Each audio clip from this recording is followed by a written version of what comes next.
তো বন্ধুরা, আজকে দেখো এখানে আমি নিয়েছি চিংড়ি মাছ।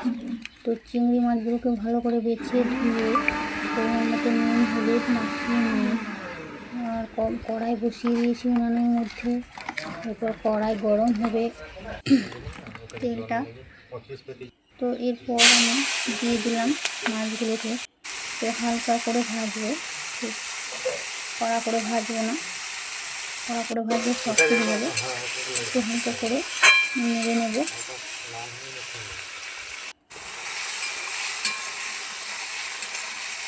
তো মাছগুলো আমার ভাজা হয়ে গিয়েছে। এরপর ততক্ষণে আমি পটলগুলোকে কেটে নিয়েছিলাম। দেখো কত মাছি বন্ধুরা, কী বলবো।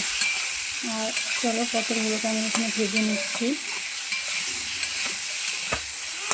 মুচমুচে করে। তো পটল ভাজা আমার এরপর মুচমুচে করে ভাজা হয়ে গিয়েছে। এরপর আমি নামিয়ে নেব। তারপর এখানে দিয়েছিলাম আদা রসুন লঙ্কা,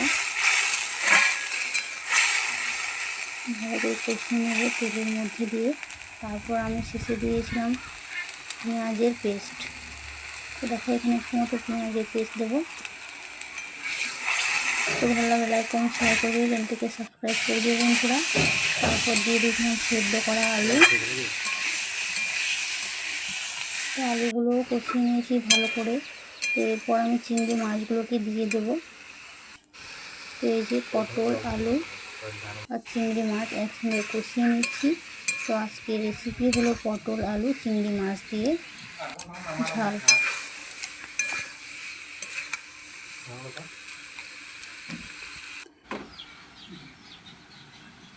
তো আমি তারপর ঢাকা চাপা দিয়ে দিয়েছিলাম একটু পরিমাণ মতো জল দিয়ে।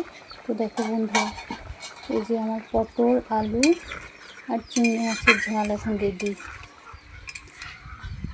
তো এইরকম রান্না কে কে খেতে ভালোবাসো পটল আলু চিংড়ি দিয়ে একটু কমেন্টে বলো।